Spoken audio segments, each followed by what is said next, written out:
안녕하세요. 은혜의 삼행시 조순우 근사입니다. 날이 이제 점점 무더워지고, 그치요? 장마가 있고, 아이고, 견디기가 너무 어렵습니다. 빨리 장마와 여름이 지나갔으면 좋겠습니다. 그죠?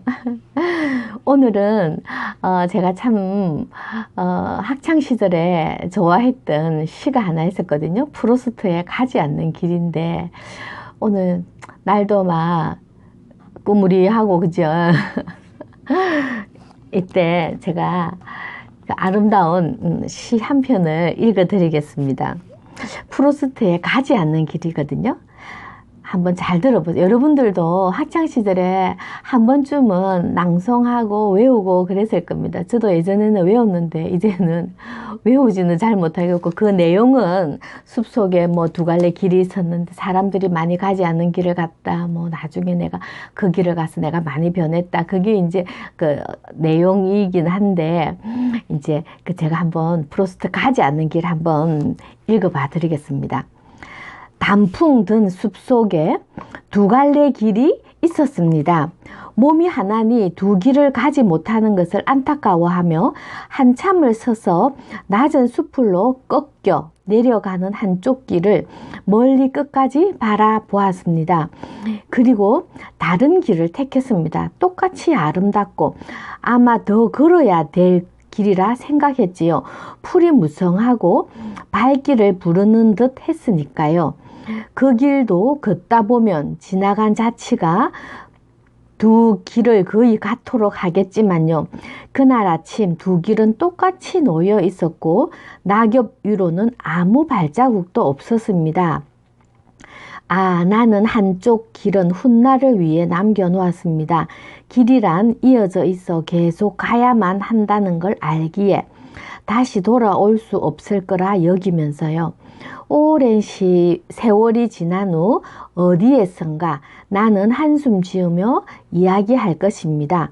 숲속에 두 갈래 길이 있었고 나는 사람들이 적게 간 길을 택했다고, 그것이 내 모든 것을 바꾸어 놓았다고. 끝입니다. 그래서 이 프로스트 이 길에 가지 않는 길, 숲속에 두 갈래 길이 있었는데 나는 이렇게 쭉 보니까 한쪽은 사람들이 많이 가고 한쪽은 사람들이 많이 안 가서 풀이 무성하게 있다는 거예요. 그래서 자기는 이제 사람들이 많이 가지 않는 풀이 많이 무성하게 우거진 그 길을 갔다는 거예요. 그래서 시간이 한참 지나가지고 이제 내가 사람들이 가지 않는 길을 택했다. 그것이 내 모든 것을 바꾸어 놓았다. 이렇게 영국의 프로스트는 개간신, 매우 저명한 사람들에서 영국 왕실에서 주는 시인이랍니다. 그래서 오늘은 이 가지 않는 길도 있지만 우리 성경에 보니까 좁은 문으로 들어가라, 그런 말도 있지 않습니까? 그죠? 그래서 우리가 마태복음 7장 13절에 보니까요, 좁은 물로 가라. 멸망으로 인도하는 문은 크고 넓어서 들어가는 사람들이 많다. 그러나 좁은 문은 좁고 협착하여서 찾는 사람이 적다고, 이렇게 말씀하시는 말씀 우리가 잘 압니다. 그죠? 그래서 우리가 좁은 문이라고 하면 우리가 살아갈 때에 참 고난이지 않겠나 싶습니다. 우리가 사람들이 다 가는 길, 자기 마음대로 하는 길, 자기 마음에 좋도록 하는 길, 자기 생각의 고집대로, 성격대로, 그냥 내 형편대로, 그 다음에 내 사람 눈치 보고 하는 그런 내 마음대로 하는 그런 길은 넓고 큰 길인 것 같아요. 많은 사람들은 그런 길로 가고 있지 않습니까? 그죠? 그러나 우리는 예수 믿는 성도의 이름을 가져서 정말 사람들이 많이 가고 좋아서 가고 띵땅띵땅 즐거워서 가는 그런 길이 아니고, 십자가 그 길, 내 십자가, 내 몫에 트인 십자가 지고 십자가 길, 골고다 길, 순례자의 길을 걸어가는 것은 좁은 문, 좁은 길이 아닐까 싶습니다.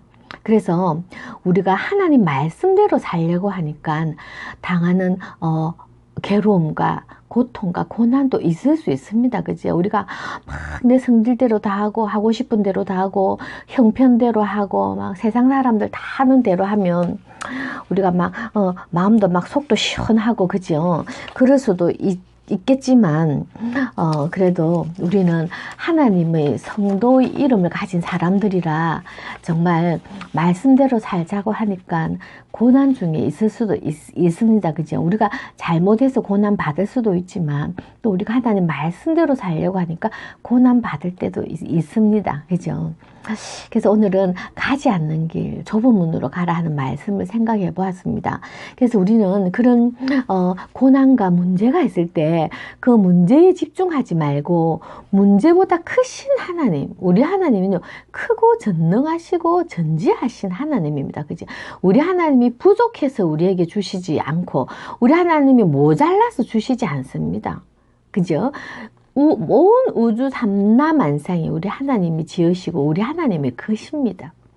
그래서 우리 하나님 문제를 크게 보지 말고 문제보다 크신 하나님을 한번 생각해 보자는 겁니다. 그래서 하나님께 집중하면요, 정말 하나님이 어떤 분이실까, 하나님은 나에게 어떤 존재일까에 깊이 집중하면은요, 문제는요 문제로 보이지 않더라고요.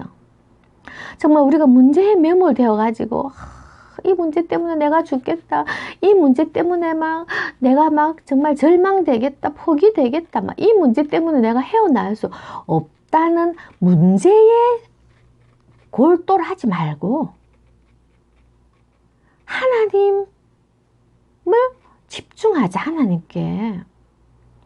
하나님께 집중하면 정말 크신 하나님, 뒤에서 나를 밀어주시는 하나님, 안아주시는 하나님, 동행하신 하나님, 눈동자 같이 보호하시는 하나님, 불기둥, 구름기둥으로 인도하시는 하나님을 생각할 때에 정말 그 문제가 문제로 보이지 않고 하나님의 은혜로 충분히 견딜 수 있다는 겁니다. 하나님 우리에게 피할 수 있는 길을 주시고 힘을 주시고 또 그것을 감당하지 못할 때는 하나님께서 피할 수 있는 길도 허락하신다고 말씀하지 않았습니까? 그죠? 문제에 집중하지 말고 하나님께 집중하면 넉넉히 이기리라 생각합니다.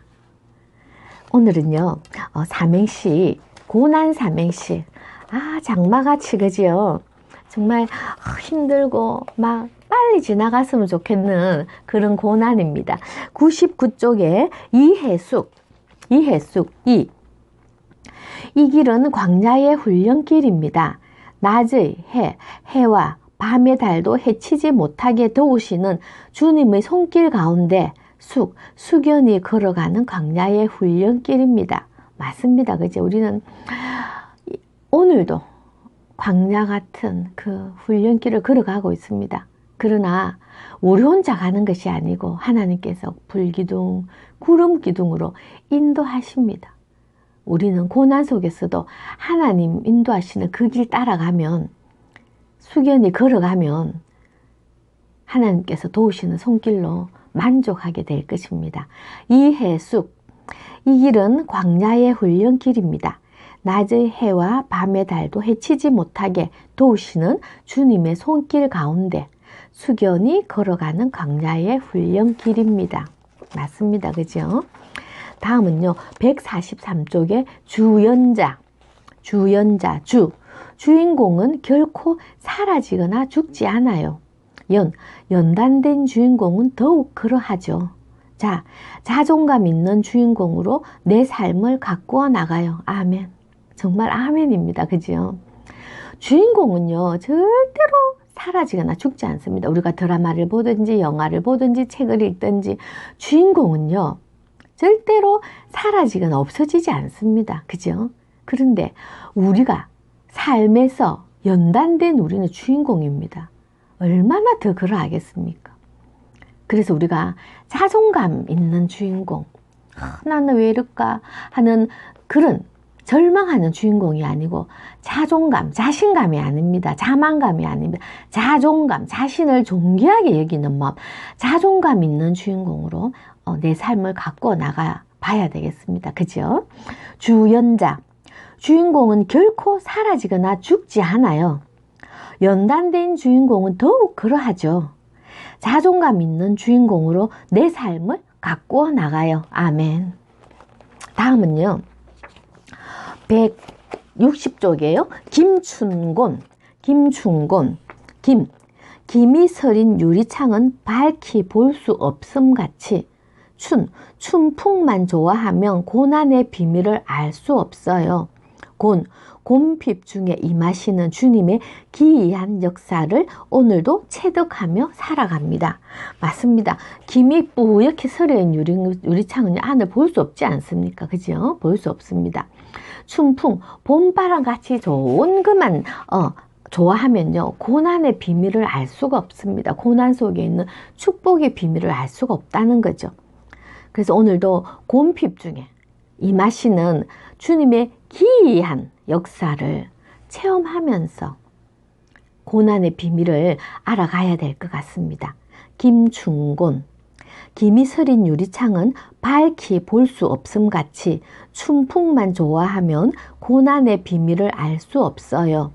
곰핍 중에 임하시는 주님의 기이한 역사를 오늘도 체득하며 살아갑니다. 아멘입니다. 그죠? 그래서 우리가 참 날씨와 같이 무덥은 여름을 지나가고 있습니다. 우리가 인생의 고난의 시간을 지나가고 있습니까? 고통의 시간을 지나가고 있습니까? 문제보다 크신 하나님을 생각하고 가지 않는 길, 좁은 문을 갔을 때 이 다음에 내가 그것이 내 삶을 너무나 송두리째 바꿔놨다고 고백하며 자녀들에게도 유산으로 물려줄 수 있는 그런 사람이 되어야 되겠습니다. 제가 팁을 하나 주면요. 고난 중에 팁은요. 우리의 모든 생활을요. 미니멈으로 해야 된다는 겁니다. 미니멈. 가장 작게. 쓰는 것도 가장 작게. 그 다음에 뭡니까? 그 불평불만도 가장 작게. 이렇게 고난 중에 팁은요. 우리의 생활을 미니멈으로 하자. 그게 제가 지나고 보니까 그게 참 지혜더라고요. 오늘도 무더운 날씨 잘 견디고 행복한 시간 만들어 갑시다. 감사합니다. 안녕히 계십시오.